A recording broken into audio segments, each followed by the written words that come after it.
오늘의 주요 뉴스입니다.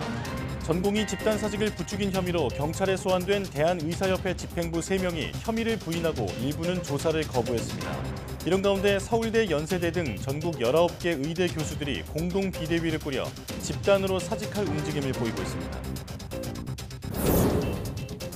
일본의 오염수 방류와 관련해 중국이 일본의 손해배상 시스템을 요구하고 있지만 일본은 거부하고 있다고 일본 언론이 전했습니다. 이런 가운데 IAEA 사무총장은 중국이 일본산 수산물 수입을 금지한 건 정치적 결정이라고 주장했습니다. 국제우주정거장에 체류 중인 우주비행사 4명이 스페이스X의 유인 우주선을 타고 지구로 무사 귀환했습니다. 이번 임무에는 미국과 러시아 등 4개국 우주비행사가 참여했는데 이들은 197일 동안 우주에 머물며 각종 작업을 수행했습니다. 카드나 스마트폰 없이 얼굴 인식만으로 결제하는 서비스가 국내 최초로 경희대 서울 캠퍼스에 도입됐습니다. 결제 서비스 전 과정에 인공지능이 적용돼 인식 속도가 빠르고 정확하다는 게 특징인데 개인정보 유출과 부정 거래를 막을 기술도 적용됐습니다.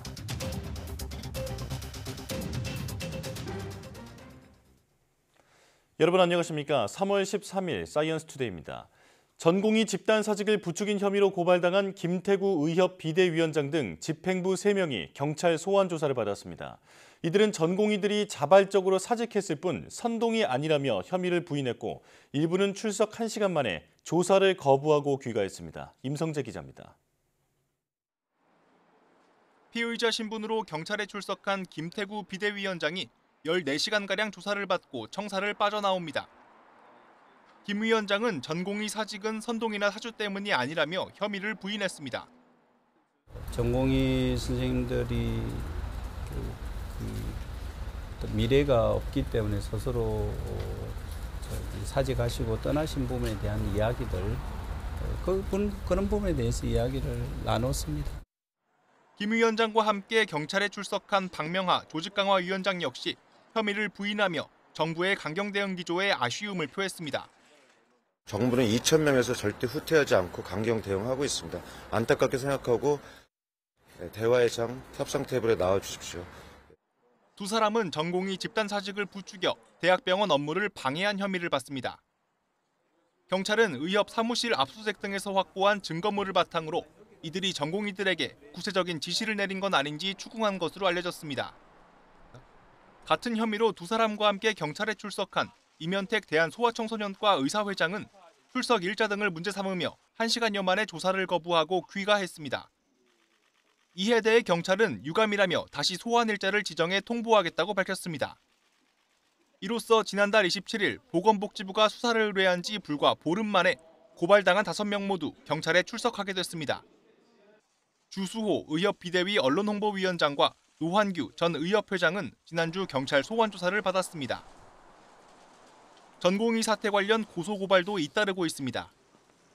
앞서 시민단체 고발과 함께 집단행동에 참여하지 않는 전공의들의 실명과 근무지가 공개된 이른바 블랙리스트 의혹과 의협의 연관성을 들여다보는 경찰 수사가 시작됐습니다. 반면 의협은 해당 문건이 조작됐다며 최초 게시자를 사문서 위조 등 혐의로 고발했습니다. 의대 증원 정책에 반발해 의대 교수에 이어 전공의, 의대생까지 행정소송을 제기하면서 의사단체와 정부 사이의 갈등이 법적 공방으로 확산하고 있습니다. YTN 임성재입니다. 의료법 위반 등 혐의로 고발된 대한의사협회 전현직 집행부를 수사하는 경찰이 내일과 모레 박명하 비대위 조직강화위원장과 김태구 비대위원장을 각각 다시 불러 조사합니다. 서울경찰청 공공범죄수사대는 내일 박 조직강화위원장과 모레 김 비대위원장을 다시 소환해 조사할 예정입니다. 경찰은 이들을 상대로 조사해야 할 내용이 많아 추가 조사가 필요하다고 설명했습니다. 서울대 의대 교수들이 18일 집단 사직하겠다고 밝힌 데 이어 다른 의대 교수들마저 비대위 연합을 구성하고 집단 사직을 논의하면서 병원 마비가 현실화하는 것 아니냐는 우려가 나오고 있습니다. 그나마 입원해 있던 환자까지 퇴원해야 하는 일이 벌어질 수 있다는 우려 속에 불안한 환자들은 의사들의 복귀를 호소하고 있습니다. 조용성 기자입니다.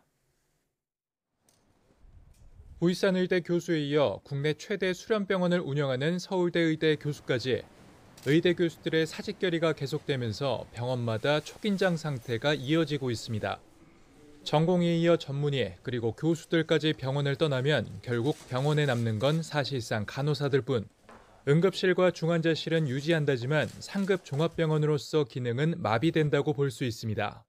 네, 아무리 필수 의료 분야 쪽에서는 지금 상황을 유지한다고 하더라도 이제 진료의 주체인 교수님들이 빠지게 되면 병원은 사실상 그 기능이 정지된다고 볼 수 있습니다. 현재 입원 중인 환자와 보호자들은 불안할 수밖에 없습니다. 병원 기능이 마비되면 퇴원은 기정사실. 이 난국에 옮길 병원을 찾는 것도 쉽지 않지만 중증 환자일수록 치료 시기가 늦어질까 애같합니다. 의사들 파악 때문에 수술이 전면 중단이 됐다는 거예요. 중증 환자들, 특히 암 환자들 같은 경우는 골든타임이 있거든요. 그걸 놓쳐버리면 온몸으로 전이가 되어버리면. 하지만 환자나 가족들이 할 수 있는 건 그저 의사들이 빨리 병원으로 돌아와 주기를 바라는 것밖에 없습니다. 급해 죽겠는데 저러면 어떡하나. 빨리 좀 다 복구해서 돌아왔으면 좋겠다. 그런 생각하고 있어요. 빨리 돌아오셔갖고 환자들을 제대로 잘 봐줬으면 너무 좋겠어요. 의대 교수들의 집단 사직을 앞둔 병원마다 환자들의 불안감이 높아가고 있습니다. YTN 조용성입니다. 전공의들이 병원을 떠나면서 간호사들이 그 빈자리를 채우고 있습니다. 그런데 제대로 된 교육 없이 의사 업무에 투입되다 보니 자칫 의료사고로 이어지면 어쩌나 불안과 걱정이 큽니다. 신귀혜 기자가 취재했습니다. 대학병원 간호사 A씨는 의료 공백 사태와 함께 업무에 큰 변화가 생겼습니다. 간호사 재량으로 약물을 처방할 때 마약류를 처방하려면 의사에게 확인을 받아야 했지만 전공의들이 이탈하면서 확인 절차가 없어진 겁니다. 원래 의사 업무였던 정맥 주사나 상처 드레싱 역시 간호사들에게 넘어왔는데 관련 교육은 받지 못했습니다. A씨를 비롯한 간호사들이 문제를 제기했지만 돌아오는 대답은 의사들이 너무 힘들어서 병원을 더 떠나면 안 되니 도와달라는 답뿐이었습니다. 저희가 그 업무를 정확하게 인수인계를 받고 어떤 일을 해야 된다 이렇게 배우는 게 아니라 그냥 하세요 이렇게 돼버리는 거예요. 그러니까 저희는 그냥 어깨너머로 배운 것들을 하는 거죠. 최근 보건복지부가 간호 업무 시범 사업을 발표하면서 간호사들 업무 범위를 놓고 법적 보호장치는 생겼지만 간호사들이 맡게 될 의사 업무를 교육하는 절차는 여전히 각 병원 재량에 맡겨진 게 전부입니다. 간호사들은 충분한 교육 없이 의사가 해오던 업무에 투입됐다가 자칫 의료사고로 이어지지 않을까 우려합니다. 교육 없이 갑자기 의사 일을 시킨다든지 그러면 그건 간호사에게도 위험한 거고 환자에게도 위험한 거기 때문에 제대로 된 준비도 없이 전공의들 빈자리를 메우라고 떠밀린 간호사들. 의사들이 언제 현장에 복귀할지 알 수 없는 불확실한 현실 속에 간호사들은 하루하루 마음 졸이며 환자들을 상대하는 처지에 놓였습니다. YTN 신기혜입니다. 이탈한 전공의들의 빈자리를 메꾸기 위해 공중보건의들이 종합병원에 투입됐는데요. 문제는 이들 상당수가 지방의료 취약 지역에서 차출됐다는 겁니다. 지역에서는 당장 또 다른 의료 공백을 우려하고 있습니다. 김근우 기자가 보도합니다.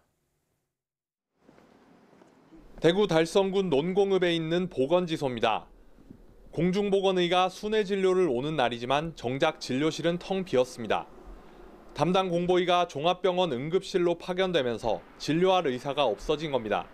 이 보건지소는 일주일에 한 번씩 문을 열었는데 그때마다 당뇨나 고혈압 같은 만성질환을 앓는 주민들이 무료로 진료를 받고 약도 처방받았습니다. 달성군에는 공보의 4명이 있었는데 절반이 파견을 가면서 보건지소 2곳은 아예 운영을 중단했습니다. 오늘 아침에도 이제 약 타러 오겠다고 전화를 주셨는데 지금 이런 사정 때문에 당분간 공보의 선생님 안 계신다고 말씀드리니까 되게 걱정하시면서 약을 어디로 타러 가야 되냐고 조금 이렇게 좀 토로하시는 분들도 계셨거든요. 주민들은 그야말로 걱정이 태산입니다. 많이 걱정입니다. 그래도 주변에 어르신들이 당장 지역에서 빨리 어디 병원에 가까운 데 가기도 그렇고 가장 가까운 곳이 보건소인데 도시에서 멀면 멀수록 상황은 더 어렵습니다. 공보의 한 명이 보건지소 서너 곳을 돌며 진료하고 당직 인원도 줄어드는 등 부담이 큽니다. 기존에도 저희가 순회 진료를 하고 있어서 의사 선생님이 그래 한 번 빠지게 되면은 저희는 되게 큰 공백이에요. 본고 쪽으로도 연가를 좀 자제해야 되고 그렇다 보니까는 전공의 집단 이탈의 불똥이 취약지역 공공의료로 튀면서 또 다른 의료 공백에 대한 우려가 커지고 있습니다. 아랫돌 빼서 윗돌 괴기라는 비판을 피하려면 좀 더 세밀한 대책이 필요하다는 지적이 나옵니다. YTN 김근우입니다. 정부는 전공의들의 병원 이탈로 생긴 의료 공백을 메꾸기 위해 공공의료기관 활용을 한 방안으로 제시했습니다. 하지만 공공병원 체계가 무너져 현 의료 공백 사태에도 전혀 보탬이 되지 못하고 있다는 응급실 의사의 양심 고백이 나와 주목됩니다. 양동훈 기자가 이 의사를 만나고 왔습니다. 대전에 있는 한 공공병원에서 10년 넘게 일하고 있는 응급실 의사 A씨. 본인이 근무하는 동안 병원 응급실 체계가 서서히 무너졌다고 폭로했습니다. 이 상황을 상징적으로 보여주는 증거로 방문 환자 수를 제시했습니다. 10년 전과 비교해 방문 환자 수가 3분의 1 수준으로 급감했다는 겁니다.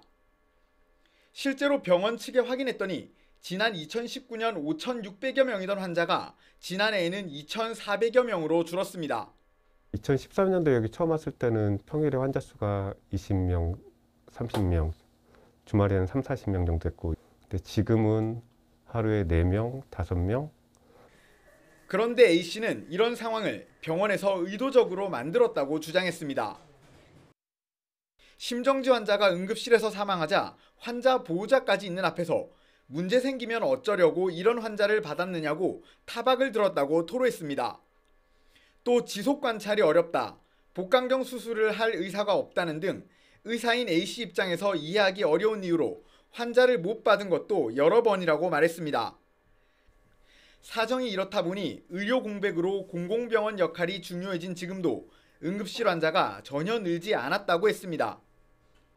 이 공공병원은 전공의가 2명뿐이라 이번 집단 사직 상황에서도 별다른 영향을 받지 않은 곳입니다. 지난달 대전에서 80대 여성이 받아줄 병원을 찾지 못해 구급차에서 심정지 판정을 받았을 때도 전화 한 통 받지 못했다며 답답해했습니다. 그날 당직이 저였고, 근데 왜 나한테 연락이 안 왔지? 아는 분이 있어서 물어보니까 저희를 이제 병원이라고 응급실이라고 생각을 지금 하고 있지 않다고 하더라고요. 병원 측은 리모델링 공사로 응급실 규모가 축소돼 환자 수가 줄어들긴 했지만 경증 응급 환자는 성실히 진료하고 있다고 해명했습니다. 하지만 A씨는 축소된 지금 규모로도 하루 15명 정도는 충분히 받을 수 있다고 주장하고 있습니다.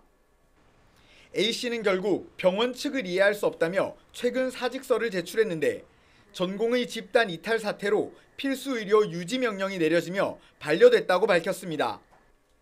하지만 정작 본인은 매일 환자 없는 당직실만 지키다가 퇴근하고 있다며 제 역할을 하지 못하는 공공의료기관 현실이 안타까울 뿐이라고 하소연했습니다. 지금 이 상황에 제가 이렇게 있으면 저 필요한 사람들한테 의사로서 자격 없죠. 제가 필요한 곳에 가야죠.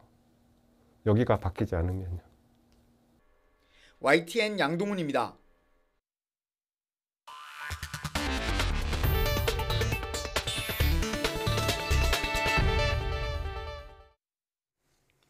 일론 머스크가 이끄는 우주기업 스페이스X의 유인 우주선이 국제우주정거장에 체류 중인 우주비행사 4명을 태우고 지구로 무사 귀환했습니다.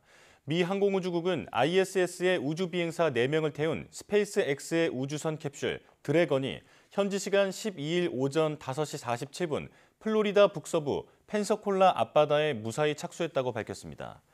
이로써 나사와 스페이스X가 협력하는 7번째 ISS 유인 수송 임무 크루7이 성공적으로 완료됐습니다.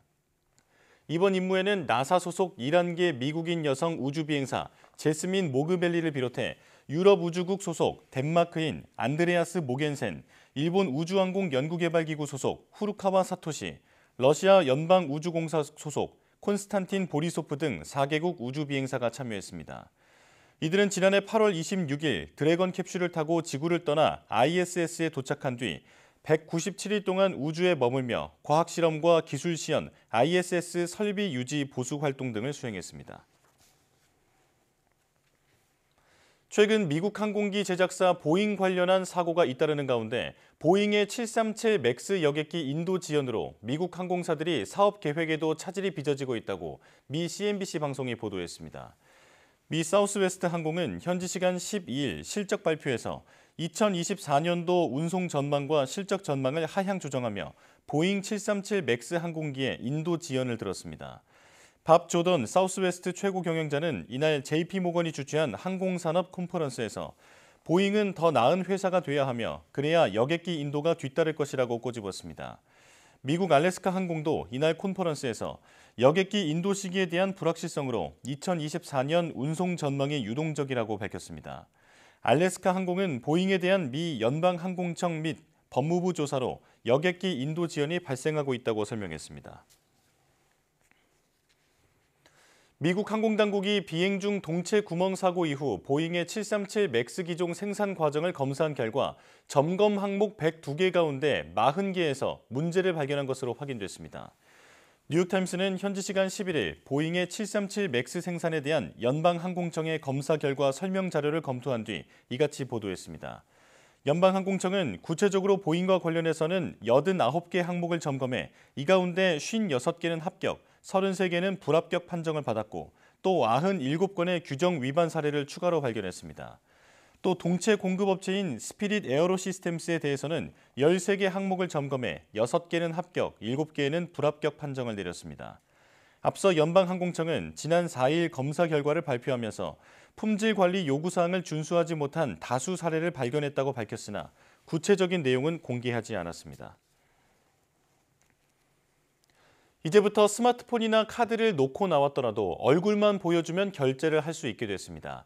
지문 인식에 이어 이제는 AI 얼굴 인식 기술이 간편 결제 시스템에 도입됐기 때문인데요. 첫 상용화 현장을 엄윤주 기자가 다녀왔습니다.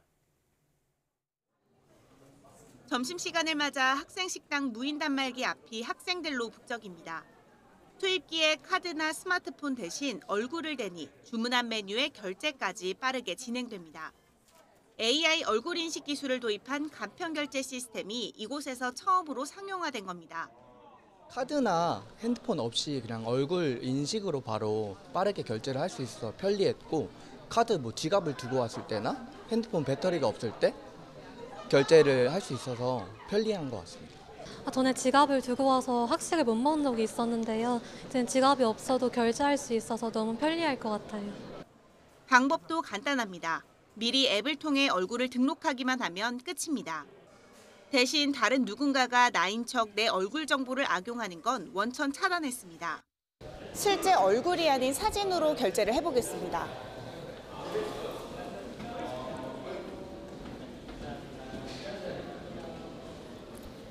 이렇게 아예 결제가 되지 않습니다. 전용 기기로 확인된 얼굴과 사용자 개개인의 특징 값으로 저장한 정보를 빠르게 대조해 식별할 수 있기 때문입니다. 여기에 개인정보 유출 우려를 불식시키기 위해 정보는 모두 암호화 처리됩니다. 얼굴 인식 과정에서 본인 부정거래 탐지 시스템을 통해 본인 등록 과정을 명확하게 수행하고 있고, 또한 등록된 얼굴 정보는 특징 정보로 변환되어서 암호화되고 안전하게 분리 저장됩니다. 이처럼 우리 삶 곳곳에서 간편 결제 시스템이 통용되면서 결제 방식은 갈수록 진화하고 있습니다. 지문과 홍채, 목소리부터 정맥까지 날로 고도화되는 양상입니다. 현금을 사용하는 데 있어서 여러 가지 분실 위험도 있고, 그다음에 현금은 위조의 가능성도 있고 여러 불편한 점이 많기 때문에 간편 결제 시스템이 도입되는 것은 일종의 기술 혁신이거든요. 현금 없는 사회로의 전환 속도가 더욱 빨라지고 있는 가운데 간편 결제 시스템에 대한 업계 경쟁도 한층 더 치열해질 전망입니다. YTN 엄윤주입니다. 중국이 일본의 후쿠시마 제1원전 오염수 해양 방류로 경제적 피해가 발생할 때에 대비해 일본의 손해배상 제도를 만들 것을 물밑에서 요구하고 있다고 교도통신이 보도했습니다. 양국 소식통에 따르면 중국은 후쿠시마 오염수를 둘러싸고 양국 간 대화, 독자적인 감시체제 구축, 배상 제도를 3대 메커니즘으로 정하고 이미 지난해 여러 차례 외교 경로를 통해 요구사항을 전달했습니다. 일본 측은 해양 방류로 인한 안전성 문제는 없다며 이를 거부했습니다. 양국 정부는 외교 당국 간 협의를 계속하고 있지만 중국은 요구를 철회할 움직임을 보이지 않는 것으로 전해졌습니다. 이에 따라 중국이 일본산 수산물에 대해 취한 수입 금지 조치를 해제할 전망은 여전히 어두운 상황이라고 교도통신은 전했습니다. 라파엘 그로시 국제원자력기구 IAEA 사무총장은 중국이 일본의 후쿠시마 제1원전 오염수 해양 방류 이후 일본산 수산물 수입을 금지한 것은 정치적 결정이라고 말했습니다. 그로시 사무총장은 IAEA의 독립적인 분석이 해양 방류가 안전하다는 것을 보여준다며 이같이 밝혔습니다. 다만 지난해 8월 오염수 해양 방류 개시 이후 처음으로 올해 안에 중국을 방문할 것이라며 모니터링 강화에 대한 중국 요청에는 열린 마음으로 논의하겠다고 덧붙였습니다. 우리나라에는 원시림을 포함해 명품으로 불리는 100곳의 잘 가꿔진 숲이 있습니다. 산림청이 이 명품 숲을 숲 생태관광 자원으로 활용해 소멸 위기에 놓인 지역 경제를 살리는 방안을 추진합니다. 김진두 기자입니다. 파란 하늘 아래 흰색의 이색적인 나무가 하늘을 향해 솟아 있습니다. 겨울 동안 내린 폭설에 파묻힌 숲은 말 그대로 환상적인 분위기를 자아냅니다. 강원도 인제군 원대리에 조성된 자작나무 숲입니다. 솔잎 혹파리 피해가 심해지자 소나무를 베고 빨리 자라는 자작나무를 선택해 심고 가꾼 지 50여 년. 연간 30만 명이 찾는 대표적인 겨울 관광 자원으로 변해 지역 경제를 지탱하는 든든한 버팀목이 되고 있습니다. 농촌이 전부 고령화되고 있지 않습니까? 그리고 농업 경제 기반이 농업에서 이제 이런 자작나무 숲이 생기면서 업종 전환이 좀 되는 그런 역할을 지금 하고 있다고 봅니다. 100대 명품 숲은 2017년부터 지난해까지 국유림과 사유림, 지자체 관리림 중에서 국민 의견을 물어 100곳을 선정했습니다. 전북 고창의 편백숲과 경기 양평군의 잣나무숲 등 조림과 숲가꾸기를 통해 조성된 숲 29개, 강원 인제군 자작나무숲과 서귀포 치유의 숲 등 산림 휴양 기능이 가능한 45개의 숲, 그리고 강원 인제군 곤배령 숲과 경기 포천시 광릉숲과 같은 보존해야 할 가치가 있는 26개의 숲으로 구분됩니다. 숲을 이용해 소멸 위기에 놓인 지역을 되살리기 위한 프로젝트도 진행됩니다. 명품 숲을 중심으로 숲 생태 프로그램을 발굴해 관광 자원으로 활용한다는 것입니다. 인제 자작나무 숲은 한 해 동안 약 30만 명이 찾고 지역 경제에 미치는 파급 효과도 연간 336억 원에 달합니다. 명품 숲 하나하나가 소멸 위기에 놓인 지역을 되살릴 수 있는 중요한 자원이 될 수 있다는 것을 보여줍니다. 유엔은 산림을 대하는 전략으로 인간의 삶 증진과 함께 지역 주민의 생계 증진을 목표로 제시했습니다. 지난 50년간 전쟁을 겪으며 황폐한 숲을 어떻게 잘 가꿀지를 고민했다면 이제는 울창한 녹색 숲을 어떻게 잘 활용할지를 고려해야 하는 때가 됐습니다. YTN 김유두입니다. 정부가 최근 해외 직구 증가했다는 소비자 피해를 예방하고 공정한 거래 질서 확립을 위해 알리와 테무 등 해외 온라인 플랫폼 사업자에게 국내 대리인 지정을 의무화하는 방안을 추진하기로 했습니다. 공정거래위원회는 최상목 경제부총리 주재로 열린 비상경제장관회의에서 해외 온라인 플랫폼 관련 소비자 보호 대책을 발표했습니다. 공정위는 소비자 보호 의무 이행을 위해 일정 규모 이상의 해외 사업자에게 국내 대리인 지정을 의무화하도록 전자상거래법을 개정하기로 했습니다. 현재는 국내 주소와 영업소가 없는 해외 사업자의 경우 소비자가 불만이 있거나 피해를 입더라도 이를 해결하기 어려웠습니다. 공정위는 앞으로 법 개정을 통해 법 위반에 대한 조사와 제재에 나설 방침입니다.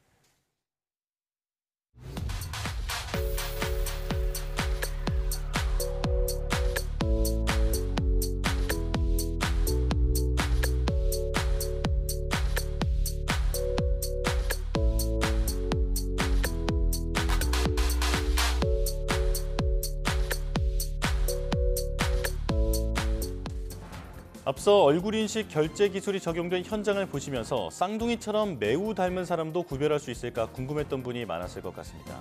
개발사 측은 얼굴의 깊이, 눈과 귀 사이의 거리 등 입체적인 요소가 모두 저장되기 때문에 닮은 사람도 구분할 수 있다고 하는데요. 개발사의 말대로 완전히 믿을 수 있는 얼굴인식 시스템이 우리의 일상이 되는 날이 오기를 기대해봅니다. 뉴스 마칩니다. 고맙습니다.